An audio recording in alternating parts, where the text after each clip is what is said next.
बिस्मिल्लाहिर्रहमानिर्रहीम। Welcome to research pedia channel. दोस्तों, आज की इस वीडियो में मैं आपको स्टेप बाय स्टेप प्रोसीजर सिखाऊंगा कि किस तरह से हम एनालिटिकल सिंबल्स को इस्तेमाल करते हुए एनालिटिकल रीजनिंग के क्वेश्चंस में अपना बहुत सारा टाइम सेव कर सकते हैं। इसके अलावा हम जो है क्वेश्चन को ज़्यादा एफिशिएंटली सॉल्व कर सकते हैं। ठीक है, इसमें कुछ स्ट्रेटजीज़ हैं और ये सिंबल्स वाला जो सिलसिला है इस पे तकरीबन मैं 4 वीडियोस बनाऊंगा। मेरी तमाम दोस्तों से, स्टूडेंट्स कम्युनिटी से और तमाम देखने वालों से जिन्होंने भी आने वाले दिनों में गैट जर्नल, गैट सब्जेक्ट, ठीक है, हैट, HEC का हैट टेस्ट, MPhil या PhD का एंट्री टेस्ट अटेम्प्ट करना है, क्योंकि एनालिटिकल रीजनिंग जो है ये इन तमाम किस्म के टेस्टों में लाजमी आती है। तो स्टेप बाय स्टेप प्रोसीजर क्योंकि इन वीडियोस के ज़रिए मैं एक्सप्लेन कर रहा हूँ, तो मेरी ये दरख्वास्त है इन तमाम लोगों से कि वो तमाम वीडियोस को देखें। यानी शुरू से जिन लोगों को एनालिटिकल रीजनिंग पे ग्रिप नहीं बन पा रही या पहली बार अटेम्प्ट करने जा रहे हैं, वो मेरी तमाम वीडियोस देखें जो इससे पहले आई हैं उन्हें भी। इसके अलावा मैं ये बताता चलूँ कि पूरी एक प्ले लिस्ट है। अगर आप मेरे चैनल पर जाएंगे तो पूरी इसकी एक प्ले लिस्ट होगी रिसर्च पीडिया के चैनल पे एनालिटिकल रीजनिंग के नाम से। तो उनमें जो सबसे पहली वीडियो है, फिर दूसरी है, फिर तीसरी है, वो सारी स्टेप बाय स्टेप बनी हुई हैं, तो उन्हें ज़रूर देखें। तो शुरू करते हैं आज का सिलसिला एनालिटिकल सिंबल्स को किस तरह से हम इस्तेमाल करते हैं। इसमें याद रखिएगा कि एनालिटिकल सिंबल्स को इस्तेमाल करने का जो मकसद है वो ये है कि आपको टाइम एलोकेटेड होता है, क्योंकि अगर आप टाइम एलोकेशन या टाइम मैनेजमेंट को अप्लाई ना कर सकें, एंट्री टेस्ट के अंदर आपके पास बड़ा लिमिटेड सा टाइम होता है। इतना टाइम नहीं होता कि हम बार बार पैराग्राफ को या सिचुएशन को रीड करें, बार बार उसको अंडरस्टैंड करें। तो बेहतर हाल ये होता है कि जो उसके अंदर कंडीशंस बताई होती हैं आपको सिचुएशन के बाद, उनको अगर आप सिंबलाइज कर लें तो आपका बहुत सारा जो टाइम है वो सेव हो जाएगा। आप एलोकेटेड टाइम जो है या जो भी आपको टाइम अलॉट होगा, आप उसके अंदर एनालिटिकल क्वेश्चंस को ईज़िली सॉल्व कर सकते हैं। ठीक है, तो जितने ज़्यादा आप सिंबल्स को अंडरस्टैंड कर लें, जितने ज़्यादा आप सिंबल्स को इस्तेमाल कर सकें, आपका बहुत सारा वक्त जो है वो सेव हो जाएगा। और आने वाले वक्तों में जो इससे आगे वीडियोस आती जाएंगी, मैं आपको आगे चलकर इन्हीं सिंबल्स की मदद से बहुत सारी सिचुएशन, बहुत सारे क्वेश्चंस को सॉल्व करना भी सिखाऊंगा। ठीक है, always use only the capital letters to represent the name of any person, colour, trees या सिटीज़। ठीक है, try to use a number instead of a whole name for series like consecutive days और month. हमें पता है कि months को भी हम नंबरों में इस्तेमाल कर सकते हैं, डेज़ को भी हम नंबरों में इस्तेमाल कर सकते हैं। ठीक है, तो ये एग्जाम्पलीफाई, एक छोटी सी एग्जांपल दी हुई है कि आप कैपिटल लेटर्स के ज़रिए जो है वो किसी शख्स का नाम, किसी चीज़ का नाम, कलर का नाम, ट्रीज़ का नाम, सिटीज़ का नाम वो इंडिकेट कर सकते हैं, जबकि नंबरों के ज़रिए आप मंथ या कंसेक्यूटिव डेज़ को इंडिकेट कर सकते हैं। ये तो एक छोटी सी एग्जांपल है। हम आते हैं इसके बेसिक सिंबलाइजेशन की तरफ।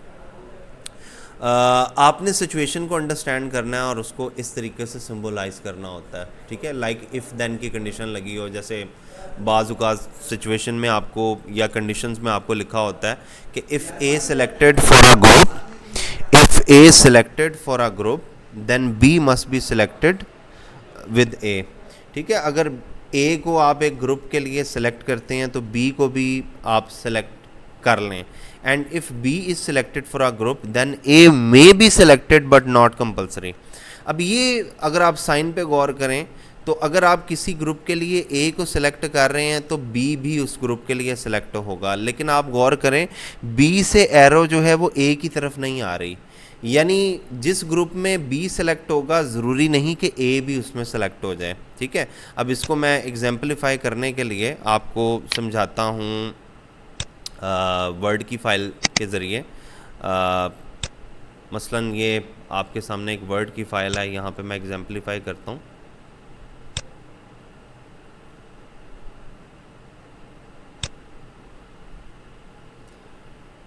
पहली सिचुएशन देखिएगा कि if Bilal is selected from for Lahore office, then Nadeem must also be selected for the same office. यानी आप इसको सिंबलाइज कर लें बिलाल को बी से, ठीक है, ये बी आ गया। इसी तरह नदीम को आप एन से सिंबलाइज कर लें, नदीम जो है वो एन से रेफ़र हो गया।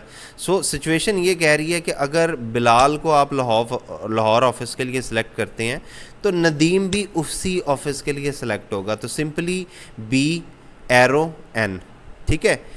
इफ़ अच्छा, सेकंड सिचुएशन अब मैं आपको बता दूं जो मैं यहाँ पर डिस्कस करना चाह रहा हूँ। पहली सिचुएशन तो आपको समझ आ गई कि अगर एक सेलेक्ट होगा तो दूसरा भी सिलेक्ट होगा, लेकिन ज़रूरी नहीं कि दूसरा सिलेक्ट हो तो पहला भी सिलेक्ट हो, क्योंकि एरो का रुख ए से बी की जानिब है, बी से ए की जानिब नहीं, ठीक है। इसी तरह ये जो ये वाला साइन है ये नॉट के लिए इस्तेमाल होता है, जो सेकंड सिचुएशन आपको नज़र आ रही है, ठीक है। सेकंड सिचुएशन में जो आपको ये, मैं यहाँ पर इसको सिंबल को इंडिकेट कर दूं, जस्ट अ मिनट।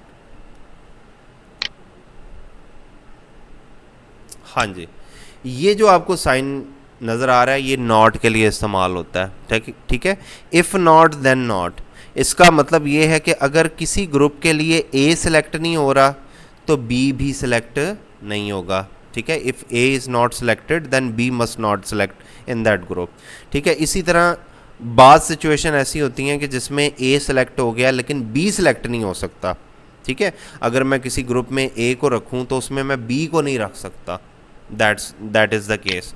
अब यहाँ पे इसको समझने के लिए अगर आप ये सेकंड वाले पे आएँ, कहता है कि if Bilal is not selected for the Lahore office then Nadeem must not be selected for the same office. अगर बिलाल सिलेक्ट नहीं हुआ तो नदीम भी सिलेक्ट नहीं होगा, ठीक है। तो ये बेसिकली इस सिंबल की जो है वो एप्लीकेशन आपको समझ आ गई, ठीक है। इसी तरह अगर बिलाल एक ऑफिस के लिए सिलेक्ट हो गया, ठीक है, तो फिर नदीम उस ऑफिस के लिए सिलेक्ट नहीं हो सकता, क्योंकि हो सकता है कि नदीम और बिलाल एक दूसरे का मुतबादिल हों। अगर बिलाल आ गया तो फिर नदीम को आने की ज़रूरत नहीं है। तो गौर कीजिएगा, बिलाल की सिलेक्शन के साथ मैंने ये साइन इसलिए यूज़ नहीं किया क्योंकि ये नॉट को इंडिकेट कर रहा है, क्योंकि बिलाल सिलेक्ट हो रहा है लेकिन बिलाल के सिलेक्ट होने के बाद नदीम सिलेक्ट नहीं हो रहा, तो नदीम के साथ ये सिंबल यूज़ हो गया, तो ये नॉट को इंडिकेट कर रहा है। तो ये हमारी सिंबलाइजेशन की पहली वीडियो थी। अभी मैंने इस पे 3 वीडियोस और बनानी है क्योंकि अभी और काफ़ी सारे सिंबल्स हैं, तो आप उन्हें ज़रूर देखिएगा और इसको अच्छे तरीके से इन 2 सिचुएशन को पहले प्रैक्टिस कर लें ताकि आपको बाद वाली वीडियोस जो है उनकी सही तरीके से समझ आ सके। शुक्रिया।